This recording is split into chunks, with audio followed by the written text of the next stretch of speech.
तक ही आम आदमी से जुड़ गए हैं। सैयद जी, क्या कहेंगे, गुजरात में बहुत बड़े दावे थे, चुनाव से पहले एक बदलाव की हवा नजर आ रही थी। अब अब वो हवा कहीं ना कहीं रफ्तार धीमी होती नजर आ रही है। देखिए, आम आदमी पार्टी अभी 10 साल पुरानी पार्टी है और जी। आम आदमी पार्टी ने इस तरह गुजरात में चुनाव लड़ा था। जी।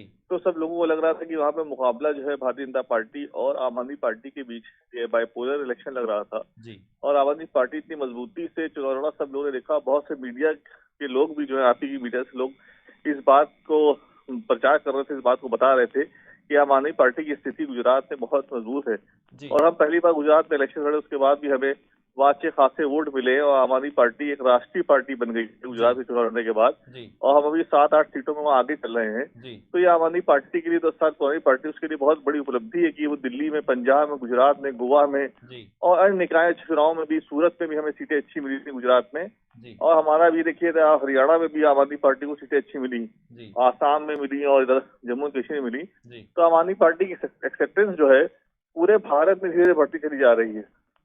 और आने वाले समय में आम आदमी पार्टी एक राष्ट्रीय परिदृश्य पे अच्छा रोल निभाएगी जी। और एक राष्ट्रीय पार्टी के रूप में एक विकल्प के तौर पे जनता के सामने उभर के आ गई है कि अब सिर्फ 2 पार्टियों की बात नहीं होगी, अब आम आदमी पार्टी की बात होगी। बहुत सी पार्टियां जो बहुत सालों साल लगी रही है, वो राष्ट्रीय पार्टी नहीं बन पाई, आपने देखा।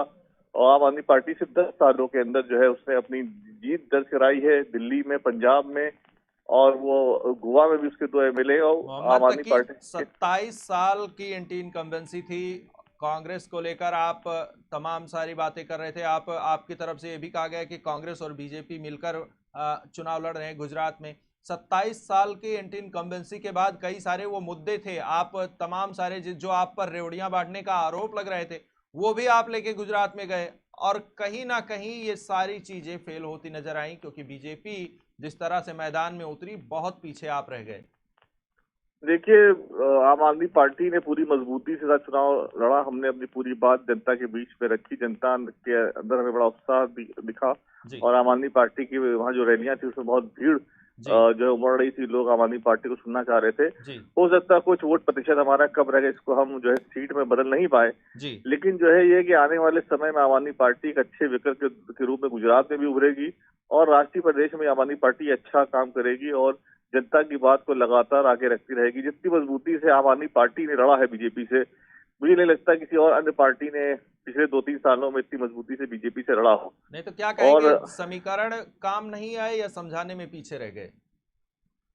देखिए, उसका तो हम लोग आकलन करेंगे। अभी चुनाव की नतीजे आने दीजिए पूरी तरह से, उसके बाद आम आदमी पार्टी उसको देखिए कहाँ पे चूक हुई, कहाँ भूल हो गई। जी। लेकिन ये जनता का जो भी फैसला है वो सराखों पे है, जनता का सम्मान, जनता जनार्दन है। जी। उसने दिल्ली में भी हमको जिताया, उसी जनता ने, दिल्ली जनता ने। और हमने आम आदमी पार्टी ने बीजेपी को उखाड़ के फेंक दिया है एमसीडी से, जहाँ जी। वो पिछले 15 साल से थी।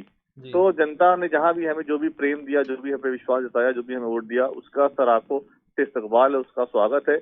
और आने वाले समय में आम आदमी पार्टी जनता की उम्मीदों पे पूरी उतरेगी। और हम सीट नहीं जीते हैं, जी। लेकिन आम आदमी पार्टी गुजरात में उसने अपना कैडर खड़ा कर दिया है। और आम आदमी पार्टी अब आपको गुजरात में मुख्य विपक्ष की भूमिका में दिखाई देगी और बड़ी मजबूती के साथ जनता के मुद्दों को लगातार उठाती रहेगी। जी। जी। अब गुजरात के नतीजों के बाद जब आकलन आप कर रहे होंगे तकी साहब, तो आप एक चीज का आकलन और भी करेंगे कि सीएम चेहरे को लेकर पहले भी कहा जा रहा था कि अगर और अ, केंद्रीय नेतृत्व से या अरविंद केजरीवाल की तरफ से अगर और बेहतर कदम उठाया गया होता तो शायद परिणाम बदल गए होते। देखिए, वो बात तो आप जो जीता वही सिकंदर जी। एक कहावत कहा जाती है, और जो जी। जीता है वो सर्वसंपन्न है। जी। और जो हारा उसके अंदर बहुत सारी कमियां देखी जाती हैं। जी। तो ये राजनीति में हमेशा ऐसा रहा है। जी। आम आदमी पार्टी ने निश्चित रूप से चुनाव बहुत अच्छा लड़ा है, जी। हमारे प्रत्याशियों ने चुनाव बहुत अच्छा लड़ा। देखिए, जो जिस मार्जिन बहुत कम है कि जहाँ पे आम आदमी पार्टी का हारने का, जी। तो इसका मतलब है आम आदमी पार्टी काफी हद तक उसने बीजेपी को चैलेंज किया और बीजेपी को परेशान भी किया। क्योंकि बीजेपी के कैडर इस तरह से और सब मुख्यमंत्री और सारे मंत्री गुजरात में लगातार लगे हुए थे। 27 साल के बाद भी वो निश्चित नहीं थे अपनी जीत को लेके। जी। तो आम आदमी पार्टी ने गुजरात में हलचल तो मचाई थी और बीजेपी को परेशान तो किया था। जी। वरना बीजेपी के लिए तो ये क्लीन स्वीप थी, इतनी आसानी से वो जीत रहे थे, तो इतना ज्यादा वो वहां पे ना दिखाई देते अगर जी। उनको जीत सुनिश्चित होती। जी। तो जिस तरह से बीजेपी ने वहां काम किया और जो लगातार लड़ रहे हो, तो दिखा रहे थे कि बीजेपी के लिए भी हो रहा बहुत आसान नहीं थी। जी। और बीजेपी को भी आम आदमी पार्टी ने कड़ी चुनौती दी।